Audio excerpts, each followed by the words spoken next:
First year में हमने जितनी भी ज्योमेट्री पढ़ी थी, राइट, उसके अंदर जो कोऑर्डिनेट एक्सिस थे, जो इस तरह से वाई और एक्स एक्सिस होते हैं, इनका आई मीन इन्वॉल्वमेंट थी, बट इस हद तक थी कि भाई यार इधर से एंगल लेके जा रहे हैं, ब्ला ब्ला ब्ला, आप फोर्थ क्वाड्रेंट में जा रहे हो, थर्ड में जा रहे हो, सेकंड में जा रहे हो।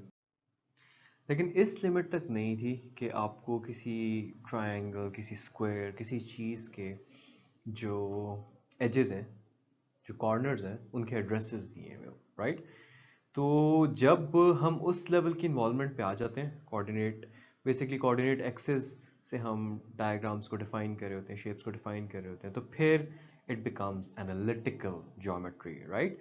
जैसे कि ये ट्रायंगल जो बना हुआ है, अब इस ट्रायंगल के तीन वर्टिसेस हैं। एक वर्टिस ए है, उसका अपना कोई एड्रेस है। एक वर्टिस सी है, उसका अपना कोई एड्रेस है। एक वर्टिस बी है, उसका अपना कोई एड्रेस है इस कोऑर्डिनेट एक्सिस के अंदर। मज़े की बात बताओ, जो गूगल मैप है ना, गूगल मैप्स में अगर आप जाओ तो किसी पॉइंट पे आप कोऑर्डिनेट्स कॉपी कर सकते हो, राइट। वो भी ये सिमिलर कॉन्सेप्ट है। इंसानों ने अर्थ को पूरा डिवाइड किया हुआ है, और उसमें different, basically along the longitude and latitude जो है ना, डिफरेंट हम ट्रेस कर सकते हैं। लाइक अगर आपने एक प्लेन पेज पे इसको प्रिंट किया हुआ ना, तो वो डिफरेंट कोऑर्डिनेट्स से आपको वो पॉइंट मिल जाता है, वो एड्रेस मिल जाता है। So, analytical geometry, you could say, is kind of a mother to Google Maps as well. यार, जब ज्योमेट्री की बात होती है एंड कॉन्सिक्वेंटली एनालिटिकल ज्योमेट्री की बात होती है, तो दो लोगों का जिक्र बहुत ज़रूरी है। आई वुड से कि it's almost offensive, insolent to talk about geometry and not mentioning these geniuses. एक तो ये बंदा था यूक्लिड, जो कि 300 साल बिफोर क्राइस्ट, यानी कि हज़रत ईसा के पैदा होने से भी 300 साल पहले की ये चीज़ है। इन मोहतरम ने 13 किताबें लिखी थी ज्योमेट्री के ऊपर। और आजकल आपको स्कूल्स के अंदर जो मेजॉरिटी ज्योमेट्री पढ़ाई जाती है ना, वो बेसिकली सारा का सारा नॉलेज इसने आप कह सकते हो डिस्कवर किया था। Like he was so obsessed with the world around him, the world of shapes, that इतना टाइम पहले he just lost himself into it and made this marvel. काफी टाइम बाद, around around 1600 years after Jesus Christ, हजरत ईसा, ये अब ये नाम pronounce करना is, I mean, this is not René Descartes, this is René Descartes, इसका नाम है। अगेन, अब why is it pronounce like that is not something that I am going to discuss here, mention here. Anyway, this person, वो जो Euclid के जितने concepts हैं ना, उनको लिया ज्योमेट्री के, और उनको in conjunction with algebra use किया, and that basically gave rise to analytical geometry. I wonder what these guys were doing यार, इतना पहले। they discovered so much जो कि आज भी लोगों को समझ नहीं आता। I wonder how their brain looked like. It must look something like this, वो जो तारे ज़मीन पर वाला एस्पर्जर टाइप का ब्रेन होता है ना, इनके जेन में कैसे दुनिया को देखते होंगे ये। Like, common people are interested in entirely different things, and these guys were interested in something that literally eventually shaped the world, changed the world. सो इन सब का, इन दोनों का, और फिर बाद में जिन मैथमेटिशियंस ने जो काम किया, उनके नॉलेज को अगर आपने समझना है, you will have to get comfortable with few terms. सबसे पहले तो यार, कोऑर्डिनेट सिस्टम क्या होता है? कोऑर्डिनेट सिस्टम बेसिकली, आप एक हॉरिजॉन्टल लाइन लगाते हैं, ठीक है। मुझे पता है मेरी वाली लाइन इतनी हॉरिजॉन्टल नहीं है। उसको आप एक्स कह देते हैं, एक्सेस, और एक वर्टिकल लाइन होती है तो वाई एक्सिस कह देते हैं। अब ये जो सिस्टम बन गया है, this is basically the coordinate system. इसके अंदर डिफरेंट कोऑर्डिनेट्स होते हैं, पॉइंट्स होते हैं, उन पॉइंट्स का system is coordinate system. Origin किसे कहते हैं? अब जहाँ पे ये एक्स और वाई एक्सिस क्रॉस कर रहे हैं ना, इसको ओरिजिन कहते हैं, इस पॉइंट को ओरिजिन कहते हैं। यहाँ पे एक्स और वाई दोनों की वैल्यू जीरो होती है, as you must know already. Coordinate axis किसे कहते हैं? डेफिनेटली इस कोऑर्डिनेट सिस्टम के अंदर दो एक्सिस हैं, एक ये एक्स एक्सिस है, एक ये वाई एक्सिस है। तो ये दोनों कोऑर्डिनेट एक्सिस हैं। ये ए एक्स ई एक्स जो होता है ये प्लूरल होता है, एक एक्सिस हो तो ए एक्स आई एस होता है। ऑर्डर्ड पेयर किसे कहते हैं? ऑर्डर्ड पेयर बेसिकली ऐसे कहते हैं, फॉर एग्जांपल अगर यहाँ पे मैं x पे ये 1 है, ये 2 है, ये 3 है, y पे ये 1 है, ये 2 है, ये 3 है, मैं x पे 1 और y पे 2 ऊपर जाता हूँ तो ये पॉइंट आ गया ना। अब ये बेसिकली इसका एड्रेस क्या है? x पे 1, y पे 2। ये एक स्टैंडर्ड है कि x वाला पहले लिखते हैं कोऑर्डिनेट और y वाला बाद में लिखते हैं। तो ये जब हम पेयर में लिख लेते हैं तो ये इसको बेसिकली एक ऑर्डर्ड पेयर कहा जाता है। Further, two dimensional rectangular coordinate system. अब है तो ये वही कोऑर्डिनेट सिस्टम, लेकिन जब तक हम इसको 2D में महदूद रखते हैं ना तो ये टू डायमेंशनल होता है। जैसे फॉर एग्जांपल अगर मैं 2D में महदूद रखूंगा तो मैं इसके अंदर x बनाऊंगा, y बनाऊंगा, मैं क्या डायग्राम, मैं स्क्वायर बना सकता हूँ उसमें। Square can be one of those diagrams जो मैं इसमें बना सकता हूँ, राइट? एक 2D चीज़ है स्क्वायर। वो जब 3D होता है ना तो फिर एक थर्ड कोऑर्डिनेट z भी आ जाता है, फिर उसके अगेन उसके अलोंग जो है आप लेंस बना के बेसिकली वो एक यू नो थर्ड डायमेंशन में जा सकते हो, राइट? तो ये मैंने सिर्फ इसलिए बनाया था so you can differentiate between 2D and 3D। Cartesian coordinate system is basically a fancy name for two-dimensional rectangular coordinate system. These both are the same thing, मतलब उसी चीज़ को डिफाइन कर रही है। एब्सीसा किसे कहते हैं? ऑर्डिनेट किसे कहते हैं? मैंने आपको बताया था ना ऑर्डर्ड पेयर में, जैसे लास्ट मैंने आपको बताया कि यार 1 है, 2 है, ब्ला ब्ला है, एक पॉइंट है जिसके जिसके कोऑर्डिनेट्स हैं 1 2। अब इसमें जो x है ना इसको एब्सीसा बोला जाता है, और जो y है जो कि 2 है इसमें उसको ऑर्डिनेट कहा जाता है। अब क्यों कहा जाता है, that's again not something that I would want to touch because it's not tested, it's not relevant. You can always look it up yourself if you want to. Quadrants किसे कहते हैं? क्वाड्रेंट्स हम फर्स्ट ईयर से ही पढ़ते आए हैं। तो basically ये जो रेक्टेंगुलर कोऑर्डिनेट सिस्टम है ये 4 उनमें बटा हुआ होता है, राइट? पहले वाले में x की वैल्यू और y की वैल्यू सही, ये दोनों पॉजिटिव होती हैं। सेकंड के अंदर x की वैल्यूज नेगेटिव होती हैं, y की वही पॉजिटिव वैल्यू होती हैं। फिर थर्ड क्वाड्रेंट होता है, इसमें x की ये नेगेटिव वैल्यूज होती हैं और y की भी नेगेटिव होती हैं। फिर फोर्थ क्वाड्रेंट के अंदर x की ये पॉजिटिव वाली वैल्यू होती है डेफिनेटली, और y जो होता है इसके अंदर नेगेटिव होता है। लेट्स से इस रेक्टेंगुलर कोऑर्डिनेट सिस्टम के अंदर 2 पॉइंट्स हैं। एक पॉइंट A है, ठीक है, और उसका एड्रेस जो है it is some x1 y1।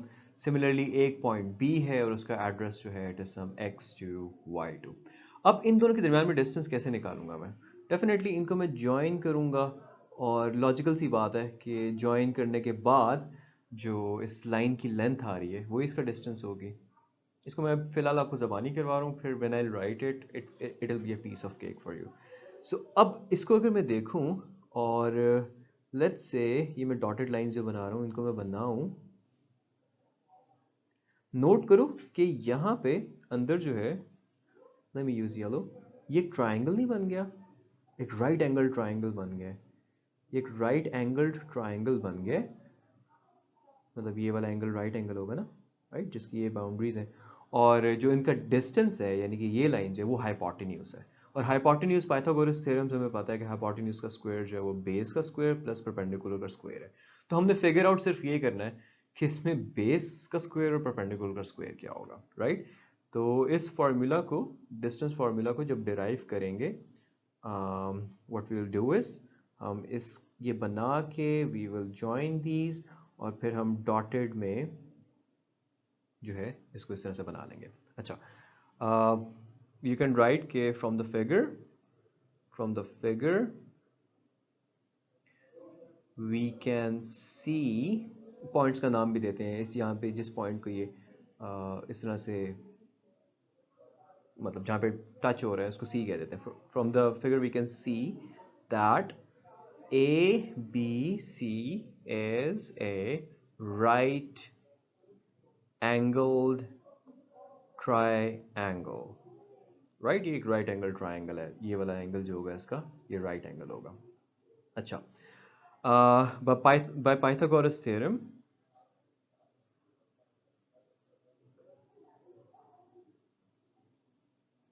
We can write कि ये जो ए बी की लेंथ है जो कि हाइपोटेन्यूज बन रही है, इसका स्क्वायर जो होगा वो इक्वल होगा बेस का स्क्वायर, बेस ए सी बन रहा है, ए सी की लेंथ का स्क्वायर प्लस बी से सी की लेंथ का स्क्वायर। अब ए बी क्या है? A B is basically the distance between these two points, उसको हम डी से डिनोट कर लेते हैं। चलो, so we can basically write this as D square is equal to A C. अब ए सी को फिगर आउट करते हैं। देखो, मैं सारा मिटा रहा हूँ। ए सी, मैंने इस पॉइंट को पैरेलल टू एक्स एक्सिस आगे किया था और बी से इस तरह किया था, इस पॉइंट पे सी बना था। अब ए से सी तक की जो लेंथ है, जो बेसिकली इधर से लेके इधर तक की लेंथ है, वो क्या होगी? अब ए पॉइंट पे आप अगर नीचे ड्रॉप करते हो तो x1 आता है। सी पॉइंट के बिल्कुल ऊपर बी पॉइंट है जिसके कोऑर्डिनेट्स x2 y2 हैं, यानी कि उससे बिल्कुल नीचे सी पॉइंट है, तो सी पॉइंट का भी x कोऑर्डिनेट x2 होगा। लेट्स से x1 2 होता और x2 5 होता, तो 2 और 5 के दरमियान में जो डिस्टेंस है वही लेंथ होगी ना, यानी कि 5 माइनस 2 3। तो इसका मतलब है x2 माइनस x1 जो है वो AC की लेंथ होगी, जो 5 माइनस 2 भी हो सकती थी, कुछ भी हो सकती थी। एनीवे, सो हम उसको लिख लेते हैं कि it will B x2 minus x1 AC की लेंथ। इसी तरह अगर आप B से C की लेंथ देखते हैं, तो B से C की लेंथ के लिए भी अगेन सेम थिंग। क्या किया था मैंने A को इस तरह से प्रोड्यूस किया था, B को इस तरह से किया था, एक ट्राइंगल बन गया था। इस पॉइंट को जहाँ पे ये क्रॉस कर रहे थे उसको C कहा था। B से C अगर देखना है तो B पॉइंट का Y कोऑर्डिनेट जो है वो y2 है और C पॉइंट का वही A वाला है y1 है। तो y2 माइनस y1 करूंगा तो ये लेंथ हाइट जो है बेसिकली परपेंडिकुलर जो है वो आ जाएगा। सो यू कैन बेसिकली से कि y2 माइनस y1 का होल स्क्वायर है। That's pretty much it. आपने आगे सिर्फ ये लिखना है, स्क्वायर रूट दोनों साइड पे ले लें, and that's the distance formula जो कि आप यूज़ कर सकते हो कोऑर्डिनेट प्लेन पे दो पॉइंट्स के दरमियान में डिस्टेंस कैलकुलेट करने के लिए। मज़े की बात ये x2 माइनस x1 है ना, इसको अगर x1 माइनस x2 भी करो तो फ़र्क नहीं पड़ता, क्योंकि बाहर स्क्वायर है। तो अगर 5 माइनस 2 करो 3 का स्क्वायर आ जाएगा जो कि 9 होता है। हाँ, 2 माइनस 5 करो माइनस 3 का स्क्वायर आ जाता है, वो भी 9 होता है। तो ये फ़र्क नहीं पड़ता होता, but anyway this is the standard formula. Further you can right that d is basically the distance between point A and B, and it is equal to this. So this, my friends, is the distance formula. यार let's say कि हमारे पास coordinate axis पे दो points है। एक point A जिसका address जो है वो x1 y1 है। I'll continue to keep calling it address because it technically is an address, right? And then there's a point B जिसका एड्रेस जो है या जिसके कोऑर्डिनेट्स जो हैं वो x2 y2 हैं, राइट? अगर हम इन दोनों को ज्वाइन करते हैं तो एक लाइन बन जाएगी। उस लाइन की लेंथ निकालना, यानी कि इन दोनों के बीच में डिस्टेंस निकालना, हम ऑलरेडी सीख के आ गए हैं। लेट्स से उस लाइन के ऊपर यार कोई पॉइंट हो, जैसे यहाँ पे पॉइंट P किया हुआ है, कहीं भी हो सकता है, मिड में हो सकता है, आगे हो सकता है, पीछे हो सकता है। अब ये इस लाइन को दो टुकड़ों में डिवाइड कर रहा है ना। लेट्स से एक टुकड़े की लेंथ K1 है और जो दूसरा टुकड़ा है उसकी लेंथ K2 है। तो अब बेसिकली ये जो थ्योरम है ना वो ये कह रहा है कि लेट्स से आपके पास दो पॉइंट्स हैं ए बी, जैसे मैंने बताया है कोऑर्डिनेट प्लेन के अंदर। The coordinates of the point dividing the segment A B in the ratio K1 K2 are this. मतलब इस P पॉइंट्स के अगर हमें K1 और K2 पता हो ना, तो हम इस P पॉइंट के कोऑर्डिनेट्स बता सकते हैं, और वो जो है वो इस फार्मूला से आएंगे, इस कॉम्प्लेक्स लुकिंग फार्मूला से, which is basically very easy. जब आप इसको करोगे तो इट्स सुपर इजी। तो let's talk about its proof. सो इसके प्रूफ के अंदर आप डेफिनेटली डायग्राम बनाओगे, एक्स और वाई एक्सिस को लेबल करोगे, पी के आप कोऑर्डिनेट्स को कह दो कि वो कोई एक्स वाई है, और फिर इसके बाद जो काम करना है वो ये करना है कि ए से, इस पॉइंट से एक परपेंडिकुलर गिराना है आपने एक्स एक्सिस पे, फिर बी से परपेंडिकुलर गिराना है, पी से सॉरी परपेंडिकुलर गिराना है एक्स एक्सिस पे, और फिर बी से परपेंडिकुलर गिराना है एक्स एक्सिस पे। अब इन पॉइंट्स को आप कुछ भी कह दो, क्योंकि ए बी ऑलरेडी हुए थे तो मैं इन पॉइंट्स को सी डी और ई कह रहा हूँ। ठीक हो गया। फिर आपने ये करना है कि इस ए से एक parallel to X axis line बनानी है जो कि इस बी ई लाइन तक जाए। अच्छा, फिर जो पॉइंट्स और नए आ गए हैं दो, उनको हम कह देते हैं एफ और इसको हम कह देते हैं जी जी। So basically by drawing perpendiculars on x-axis from point A, P and B, we can see कि एक triangle बन रहा है, right? We can see that in triangle, ये triangle क्या बन रहा है? A, B और G, right? तो इस बड़े वाले triangle को मैं पकड़ लेता हूँ कि in triangle A, B, G जो रेशियो होगी ना K1 से K2 की, डेफिनेटली अब देखो K1 ये लाइन है ना, ये वाली लाइन है, राइट? अब इसका जो नीचे साया है वो A से F तक है, राइट? और K2 जो है, K2 का जो साया है, इस लाइन का जो साया है वो FG है, राइट? तो इनकी लेंथ के अंदर जो तनासुब है, जो रेशियो है, वो इनके सायों के अंदर होगा, राइट? सो बेसिकली हम कहेंगे कि K1 बाई K2 को हम लिख सकते हैं A से F तक की लेंथ डिवाइड हो रही हो बेसिकली F से G तक की लेंथ, और AF जो लेंथ है वो बेसिकली CD लेंथ की इक्वल है, राइट? क्योंकि C बिल्कुल A के नीचे है और F जो है वो बिल्कुल D के ऊपर है, मतलब एक दूसरे के बिल्कुल ऊपर नीचे। सो ये हो जाएगा DE लेंथ। अब ये जो CD और DE लेंथ है, इसको आप कैसे निकालोगे? सिंपल है इसका बड़ा कि D का x कोऑर्डिनेट देखो वो P वाला बनता है, राइट? और C का x कोऑर्डिनेट देखो वो x1 बनता है। तो C से D तक की जो लेंथ है वो आ जाएगी x माइनस x1। सिमिलरली आपने D से E तक की लेंथ देखनी है। E का जो x कोऑर्डिनेट है वो क्या है? E का x कोऑर्डिनेट बेसिकली B वाला ही होगा क्योंकि B के बिल्कुल नीचे है, राइट? सो x2, और D का x कोऑर्डिनेट जो है वो इस पॉइंट वाला है, यानी कि x। सो फाइनली हम इसको और इसको आपस में इक्वल कह सकते हैं, और इनको अगर हम आपस में इक्वल लिखते हैं और क्रॉस मल्टीप्लाई करते हैं, we get this thing, right? इसको फिर मैंने सिंपली अंदर मल्टीप्लाई कर दिया and I got this thing. फिर मैंने किया क्या कि ये जो x वाली टर्म थी इनको मैंने इकट्ठा कर दिया, ये जो माइनस K1x है उसको मैं राइट हैंड साइड पे ले गया, सो वी गॉट दिस। अब इसमें से अगर आप x कॉमन लेते हैं g, तो आप लिख सकते हो K1x2 प्लस K2x1, और x कॉमन लिया जा रहा है तो K1 प्लस K2 बच जाएगा। अच्छा जी, यानी कि x कोऑर्डिनेट जो P का है वो आपके पास आ गया K1x2 plus K2x1 divided by K1 plus K2। तो ये x कोऑर्डिनेट तो हमने प्रूव कर लिया। इसके बाद सिंपली आपने एक स्टेटमेंट लिख लेनी है कि सिमिलरली वी कैन प्रूव, अभी हमने जो परपेंडिकुलर्स ड्रॉ किए थे वो x एक्सिस पे किए थे ना, तो by drawing perpendiculars from these 3 points on y axis हम y कोऑर्डिनेट भी निकाल सकते हैं। We can prove that the y coordinate will be equal to k1 y2 plus k2 y1 divided by k1 plus k2, and that's how you can prove this theorem in exam. It's a very easy to understand। वो simple ये है कि जो पहली length है उसको दूसरे वाले कोऑर्डिनेट से और फिर दूसरी लेंथ को पहले वाले कोऑर्डिनेट से और दोनों लेंथ्स को नीचे ऐड करना है। सेम काम आपने y में करना है और नीचे लेंथ्स को ऐड करना है।